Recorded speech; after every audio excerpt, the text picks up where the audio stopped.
तो फ्रेंड्स, मैं आज आपके लिए विश्व का भूगोल लेके आया हूँ, जिसमें पार्ट 1 है, जिसमें 25 क्वेश्चन हम आपके लिए इम्पोर्टेंट लेके आए हैं, जो आपके एग्जाम के लिए बहुत महत्वपूर्ण होने वाले हैं। ठीक है, जैसे आप रेलवे का एग्जाम देंगे, ग्रुप डी का, एसएससी जीडी का, यूपी पुलिस का, बैंकिंग का, तो ये भूगोल का बहुत इंपॉर्टेंट क्वेश्चन है जो विश्व का भूगोल के बेस पर आधारित है। ठीक है, तो इसमें होता है एक ब्रह्मांड और सौरमंडल होता है, एक हमारे भूस्थल के बारे में जानना होता है भूगोल के अंतर्गत, जिसमें हम ब्रह्मांड और सौरमंडल के बारे में वैश्विक लेवल पर आपको बताएंगे। ठीक है, और हमें उम्मीद है कि आप सब इसको पसंद करेंगे और लाइक करेंगे। ठीक है, तो चलिए हम शुरू करते हैं। हमारा पहला क्वेश्चन है इसका, महाविस्फोट सिद्धांत ब्रह्मांड की उत्पत्ति से संबंधित है। ये जो है महाविस्फोट सिद्धांत जो है, ये महाविस्फोट सिद्धांत ब्रह्मांड की उत्पत्ति से संबंधित है। मतलब ये एक सिद्धांत प्रतिपादित किया गया है कि महाविस्फोट हुआ था, हमारे जो ब्रह्मांड की उत्पत्ति हुई है एक विस्फोट से उत्पन्न हुआ है, इसलिए इसको महाविस्फोट सिद्धांत बोला जाता है। ठीक है, दूसरा क्वेश्चन है, महाविस्फोट सिद्धांत का प्रतिपादन जॉर्ज लेमेंटेयर ने किया था। महाविस्फोट सिद्धांत का प्रतिपादन जॉर्ज लेमेंटेयर ने किया था। ठीक है भाइयों, तो इसका मतलब, इसके कहने का मतलब यह है कि जो ये सिद्धांत दिया था जॉर्ज लेमेंटेयर ने दिया था, ये महाविस्फोट का जो सिद्धांत था ये किसी ने देखा तो था नहीं, तो ये एक माना गया है, सब कल्पना किए हैं जॉर्ज लेमेंटेयर ने कि महाविस्फोट हुआ था, उसके दौरान हमारे ब्रह्मांड की उत्पत्ति हुई। ठीक है, चलते हैं नेक्स्ट क्वेश्चन की ओर। नेक्स्ट क्वेश्चन है हमारा सौरमंडल जिस गैलेक्सी में स्थित है उसका नाम मंदाकिनी या आकाशगंगा या दुग्ध मेखला है। हमारा सौरमंडल जिस गैलेक्सी में, पता है कि हमारे इस यूनिवर्स में कई गैलेक्सी पाए जाते हैं, जिसमें हमारा सौरमंडल भी एक गैलेक्सी है। ठीक है, तो इस गैलेक्सी का नाम जो है मंदाकिनी या आकाशगंगा या दुग्ध मेखला रखा गया है। ठीक है, जिसमें हमारा सौरमंडल स्थित है, जिस गैलेक्सी में। तो चलते हैं हम नेक्स्ट क्वेश्चन की ओर। नेक्स्ट क्वेश्चन है हमारी आकाशगंगा का आकार सर्पिलाकार है। इसका कहने का मतलब हमारी आकाशगंगा का आकार सर्पिलाकार है, कि जैसे ऐसे होता है सर्पिलाकार। ठीक है, तो इसमें मतलब आकाशगंगा कई ऐसे ग्रह होंगे, इसमें उपग्रह होंगे। ठीक है, कई तारे होंगे, तो ये गैलेक्सी, और ऐसे ऐसे कई गैलेक्सी पाए जाते हैं हमारे यूनिवर्स में। ठीक है, ऐसे ऐसे कई गैलेक्सी बने हुए होते हैं। ठीक है, जिसमें से ये हमारा एक गैलेक्सी है जिसमें हमारा सौरमंडल पाया जाता है। ठीक है, चलते हैं हम नेक्स्ट क्वेश्चन की ओर। नेक्स्ट क्वेश्चन है हमारी आकाशगंगा के केंद्र की परिक्रमा करने में सूर्य को 25 करोड़ वर्ष लगते हैं। कहने का मतलब है कि हमारी आकाशगंगा के केंद्र की परिक्रमा करने में सूर्य को 25 करोड़ वर्ष लगते हैं। आकाशगंगा मीन्स जो हमारी गैलेक्सी है, इसके केंद्र की जो परिक्रमा करता है सूर्य, उसको 25 करोड़ वर्ष लगते हैं। मतलब 25 करोड़ वर्ष में वो अपना एक परिक्रमा पूरा कर पाता है। ठीक है, नेक्स्ट क्वेश्चन है हमारा, छह परिक्रमा की यह अवधि ब्रह्मांड वर्ष कहलाती है। परिक्रमा की यह अवधि ब्रह्मांड वर्ष कहलाती है। सूर्य जो ये परिक्रमा करता है, सूर्य जो परिक्रमा करता है गैलेक्सी की, यह क्या कहलाती है? ब्रह्मांड वर्ष कहलाती है। ठीक है फ्रेंड्स, ब्रह्मांड वर्ष कहलाती है। चलते हैं नेक्स्ट क्वेश्चन पर। नेक्स्ट क्वेश्चन है हमारा, तारे का रंग उसके ताप का सूचक है। मीन्स तारे का रंग उसके ताप का सूचक है। जैसे किसी तारे का अगर रंग क्या होता है, अगर तारे का रंग सफ़ेद होता है, ठीक है, सफ़ेद होता है तो वह ठंडा तारा होगा। ठीक है, और किसी तारे का रंग चमकीला होता है, बहुत ज़्यादा चमकीला होने का मतलब लाल रंग में हल्का दिखाई देता है, तो उसका क्या होगा? उसका ताप जो होगा वो गर्म होगा।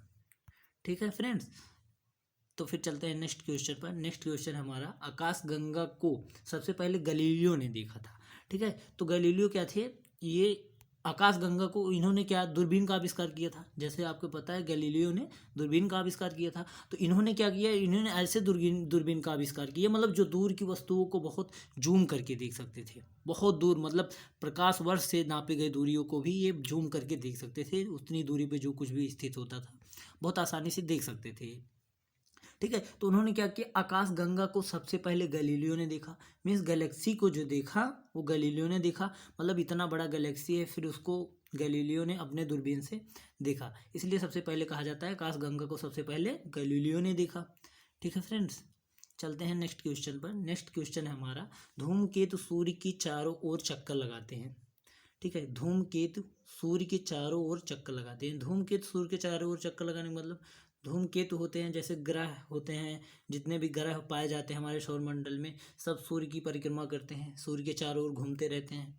ठीक है फ्रेंड्स, चलते हैं नेक्स्ट क्वेश्चन पर। नेक्स्ट क्वेश्चन है हमारा, निहारिका सौर परिवार से संबंधित ना है। तो इसके कहने का मतलब यह है कि निहारिका सौर परिवार से संबंधित नहीं है। इसके कहने का मतलब यह है कि हमारे यूनिवर्स में कई गैलेक्सीज पाए जाते हैं, अलग अलग गैलेक्सीज पाई जाती हैं ऐसे। ठीक है, तो उसमें एक हमारा सौरमंडल भी पाया जाता है एक गैलेक्सी में। ठीक है, तो ये जो निहारिका है ये भी कोई तारामंडल होगा। ठीक है, कोई तारामंडल होगा जो हमारे सौर परिवार से संबंधित नहीं है, मीन्स हमारे सौर परिवार में नहीं है, ये किसी दूसरे गैलेक्सी से रिलेटेड होगा। ठीक है, तो ये हमारे सौर परिवार से संबंधित नहीं है। ठीक है फ्रेंड्स, चलते हैं 11th क्वेश्चन पर। 11th क्वेश्चन है हमारा, 11th क्वेश्चन है, पल्सर तेजी से घूमने वाले तारे होते हैं। ठीक है, पल्सर तेजी से घूमने वाले तारे होते हैं, मीन्स ये कोई तारामंडल है। ठीक है, ये कोई तारामंडल है और इसमें इसके जितने भी, इस तारामंडल का नाम पल्सर है। ठीक है, पल्सर है।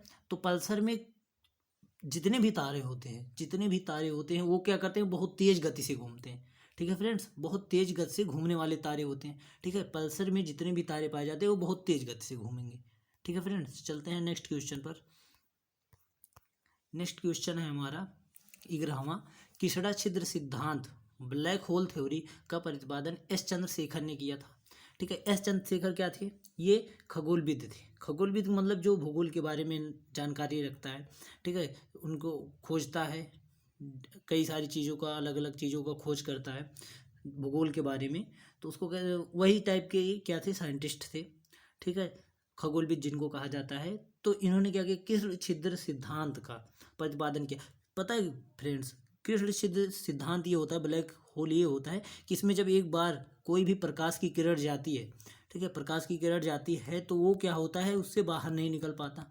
ठीक है, उससे बाहर नहीं निकल पाता। क्यों नहीं निकल पाता, क्योंकि इसके जो हर एक पॉइंट का झुकाव होता है वो 24 डिग्री होता है, एंगल पे होता है। ठीक है, तो ये आपस में टकरा टकरा करके इसी के बीच में रह जाते हैं और ये बाहर निकलने के इसको चांसेस नहीं मिलते, इसमें जो प्रकाश घुसते हैं। ठीक है, तो इन्होंने क्या किया, ये सिद्धांत अपने, मतलब इन्होंने एक थ्योरी बनाया, अपने बुक लिखा, तो उसमें इस ब्लैक थ्योरी के बारे में लिखा है, ब्लैक होल के बारे में थ्योरी में लिखा है।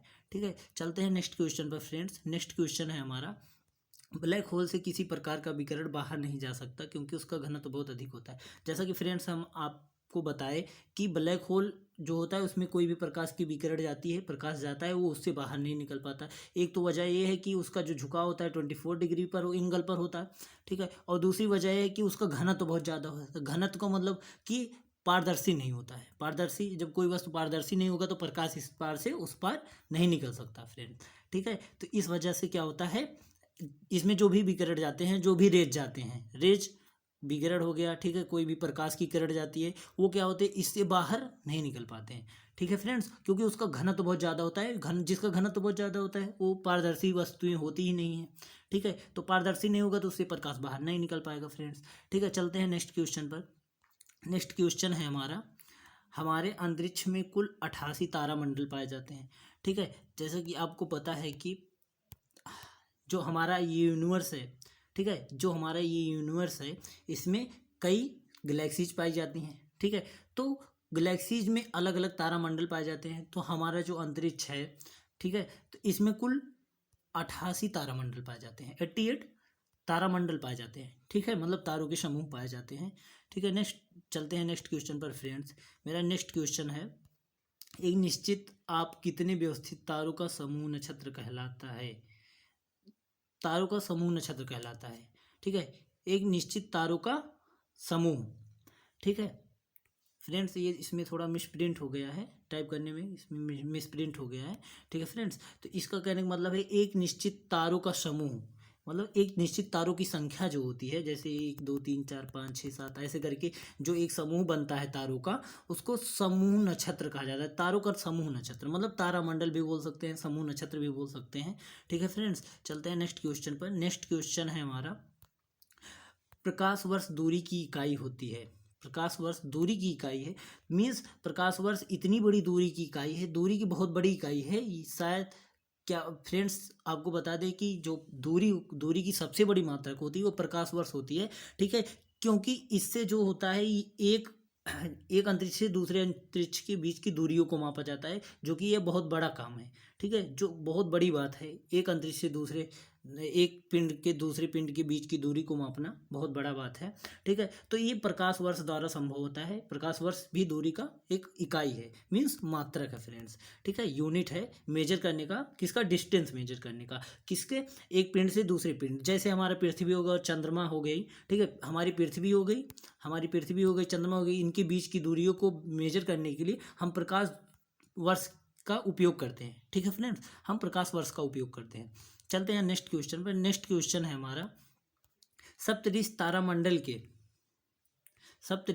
तारामंडल के तारे ध्रुव तारे की ओर संकेत करते हैं। मीन्स कहने का मतलब इसका है कि जो सप्तऋषि तारामंडल है, जैसे यहाँ पर है और उत्तर दिशा में ध्रुव तारा पाया जाता है, तो ये तारे मंडल क्या होते हैं, ऐसे व्यवस्थित होते हैं कि जो इस ध्रुव तारे की ओर हमेशा इंडिकेट करते रहते हैं, डायरेक्शन को बताते रहते हैं कि हमारा ध्रुव तारा किस दिशा में स्थित है, किस डायरेक्शन में है। ठीक है, ये इसी प्रकार व्यवस्थित होते हैं। कौन, सप्तऋषि तारामंडल। ठीक है फ्रेंड्स, चलते हैं नेक्स्ट क्वेश्चन पर। नेक्स्ट क्वेश्चन है हमारा, कॉपरनिकस ने सर्वप्रथम प्रतिपादित किया कि सूर्य हमारे सौरमंडल का केंद्र है और पृथ्वी उसकी परिक्रमा करती है। ये कॉपरनिकस कौन थे? कॉपरनिकस एक दार्शनिक थे, फिलासफर थे। फिलासफर का मतलब होता है कि कोई भी चीज़ की किसी से तुलना कर देना, फिलासफी बोलते हैं ना, आप बहुत फिलासफी झाड़ते हैं, तो इसका मतलब यही होता है कि किसी चीज़ की किसी से तुलना करना। तो ये बहुत थिंकिंग टाइप के इंसान थे, मतलब बहुत सोचते थे। तो इन्होंने क्या किया, हमारे ब्रह्मांड के बारे में सोचा, ब्रह्मांड के बारे में ऐसा सोचा कि कॉपरनिकस ने सर्वप्रथम प्रतिपादित किया कि सूर्य हमारे सौरमंडल का केंद्र है और पृथ्वी उसकी परिक्रमा करती है। तो उन्होंने अपना कल्पना किया और बताया कि जो सूर्य जो होता है, सूर्य हमारे सौरमंडल ए हो गया। ठीक है, जो सूर्य होता है यहाँ पर स्थित है, ठीक है, सेंटर में स्थित है। और पृथ्वी क्या होती है, पृथ्वी इससे थोड़ी दूरी पे स्थित है और ये क्या करती है, इसके चारों ओर परिक्रमा करती है। परिक्रमा करने का मतलब ही होता है चारों ओर घूमना फ्रेंड्स। ठीक है, तो ये अब अपने मार्ग पे ऐसे ऐसे घूमती रहती है सूर्य के चारों ओर। ठीक है, और ये पता है फ्रेंड्स, पृथ्वी खुद की भी परिक्रमा करती है, खुद का भी अपने ध्रुव पर घूमती रहती है, जिससे क्या होता है, दिन और रात होते हैं। और जो ये सूर्य की परिक्रमा करता है फ्रेंड्स, इससे क्या होता है, मौसम चेंज होता है। ठीक है फ्रेंड्स, मौसम चेंज होता है। चलते हैं नेक्स्ट क्वेश्चन पर। नेक्स्ट क्वेश्चन है फ्रेंड्स हमारा, सौरमंडल में ग्रहों की संख्या 8 है। सौरमंडल में ग्रहों की संख्या 8 है। पहले पता होता था कि सौरमंडल में, हम लोग को पता चला था कि सौरमंडल में 9 ग्रह होते हैं, लेकिन उनमें से एक कम हो गया है फ्रेंड्स। अब सौरमंडल में ग्रहों की संख्या 8 हो गई है फ्रेंड्स। ठीक है, चलते हैं नेक्स्ट क्वेश्चन पर। नेक्स्ट क्वेश्चन है हमारा, नेक्स्ट क्वेश्चन है, पृथ्वी सामान्यतः 4 जुलाई को सूर्य से अधिकतम दूरी पर, जबकि 3 जनवरी को न्यूनतम दूरी पर होती है फ्रेंड्स। 3 जनवरी को न्यूनतम दूरी पर होती है फ्रेंड्स। हम आपको बताते हैं कैसे होती है। जैसे हमारा सौरमंडल हो गया, ऐसे होता है सौरमंडल। यहाँ पर सेंटर में स्थित है हमारा सूर्य और ये पृथ्वी की धुरी हो गई, जिस पे पृथ्वी परिक्रमा करती है। ठीक है, अपने परिक्रमा मार्ग पे ऐसे जाती रहती है। ठीक है, 4 जुलाई को सूर्य अधिकतम दूरी पर होता है। 4 जुलाई समझ लीजिए यहाँ पर हो रहा है फ्रेंड्स, और यहाँ से यहाँ की बीच की दूरी सूर्य की अधिकतम है। ठीक है, फिर फ्रेंड्स ऐसे परिक्रमा करते करते करते जब यहाँ पर नज़दीक पे आ जाएगा, तो ये समझ लीजिए यहाँ पर जनवरी हो रहा है फ्रेंड्स। ये क्या होता है, यहाँ पर सबसे नज़दीक होता है जनवरी में। ठीक है, ये 3 जनवरी हो गया, फिर यहाँ पर 4 जुलाई हो गया। 4 जुलाई को फ्रेंड्स सबसे अधिकतम दूरी पर होता है पृथ्वी सूर्य से, और 3 जनवरी को वो न्यूनतम दूरी पर होता है फ्रेंड्स। चलते हैं नेक्स्ट क्वेश्चन पर। नेक्स्ट क्वेश्चन है हमारा, नेक्स्ट क्वेश्चन है, पृथ्वी सौरमंडल का सबसे बड़ा ग्रह है फ्रेंड्स। पृथ्वी सौरमंडल का सबसे बड़ा ग्रह है। जैसा कि आप जानते हैं कि सब जितने भी ग्रह पाए जाते हैं सबका साइज मेजर किया गया है। ठीक है, सबका साइज मेजर किया गया है। पृथ्वी की भी अपनी साइज होती है, बृहस्पति का अपना साइज होता है, बुध का अपना साइज होता है, जिसमें से बृहस्पति जो होता है वो सौरमंडल का सबसे बड़ा ग्रह होता है। ऐसा कि नहीं फ्रेंड कि पूरे यूनिवर्स में बृहस्पति सबसे बड़ा ग्रह माना जाता है। बृहस्पति हमारे केवल सौरमंडल का सबसे बड़ा ग्रह होता है, हमारे सौरमंडल का सबसे बड़ा ग्रह होता है। और भी तारामंडल पाए जाते हैं, गैलेक्सीज अलग अलग पाई जाती हैं फ्रेंड्स, जो इससे भी कई गुना बड़े बड़े पिंड पाए जाते हैं फ्रेंड्स। ठीक है, लेकिन जो सौरमंडल की बात करते हैं, सौरमंडल में हमारे जो 8-9 उपग्रह ग्रह होते हैं, उनमें से बृहस्पति क्या है, सबसे बड़ा ग्रह है, सबसे बड़ा ग्रह है बृहस्पति। ठीक है फ्रेंड्स, चलते हैं नेक्स्ट क्वेश्चन। नेक्स्ट क्वेश्चन है हमारा, बुध और कहाँ है? बुध सौर मंडल का सबसे छोटा ग्रह है। जैसा कि फ्रेंड्स हम आपको बताए थे कि सबका अलग अलग साइज होता है। जैसे कि बृहस्पति हमारे सौरमंडल का सबसे बड़ा ग्रह हो गया, ठीक है फ्रेंड्स, वैसे ही बुध हमारे सौरमंडल का सबसे छोटा ग्रह है, साइज में सबसे छोटा ग्रह है, ठीक है, सबसे छोटा ग्रह है फ्रेंड्स। चलते हैं नेक्स्ट क्वेश्चन पर। नेक्स्ट क्वेश्चन है हमारा, बुध सूर्य से निकटतम ग्रह है। बुध सूर्य से निकटतम ग्रह है, ठीक है। जैसा कि फ्रेंड बता रहे हैं कि यहाँ पे क्या होता है, सूर्य सेंटर में होता है, इसके चारों ओर ग्रह क्या करते रहते हैं, परिक्रमा करते रहते हैं।